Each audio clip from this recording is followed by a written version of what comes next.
എൻ്റെ കുട്ടിക്കാലത്ത് ബിരിയാണി പറഞ്ഞിട്ട് ഒരു റൈസിൻ്റെ റെസിപ്പി ഉണ്ടാക്കുവാൻ അതിൻ്റെ പേര് ഈ അടുത്ത കാലത്താണ് അറിഞ്ഞത്. അതിന് വേണ്ടിയിട്ടുള്ള എന്താ നോക്കിയാലോ, 2 സവാളയും 2 തക്കാളിയും നീളത്തിൽ കട്ട് ചെയ്യാം, ഒരു പച്ചമുളകും ഇത്രയും അളവിൽ ഇഞ്ചിയും വെളുത്തുള്ളിയും ചേർത്ത് വെള്ളമില്ലാതെ ഒന്ന് ചതച്ചെടുക്കണം.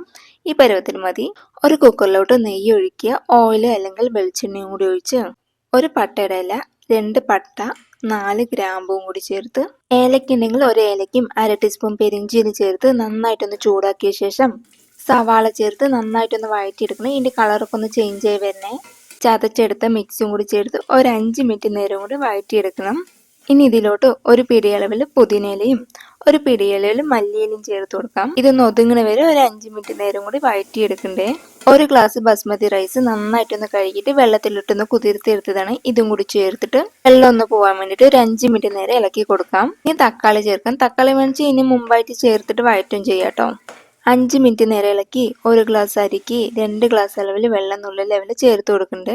1/4 ഗ്ലാസ് പുളിയില്ലാത്ത തൈരും ഒരു 3/4 ടീസ്പൂൺ മുളക് പൊടിയും പാകത്തിനുള്ള ഉപ്പും കൂടി ചേർത്ത് നന്നായിട്ടൊന്ന് ഇളക്കിയ ശേഷം കുക്കറിൽ ഒരു 2 വിസിൽ അടുപ്പിച്ചെടുക്കുക. വിസിലെല്ലാം പോയി തുറന്ന് നോക്കി അത് അടിപൊളി കുസ്ക റൈസ് റെഡി ആയിട്ടുണ്ട്. ഈ സാലഡിന്റെ റെസിപ്പി വേണമെങ്കിൽ കമന്റ് ചെയ്യണേ. അപ്പം എങ്ങനെ ഈ ബിരിയാണി ട്രൈ ചെയ്യല്ലേ?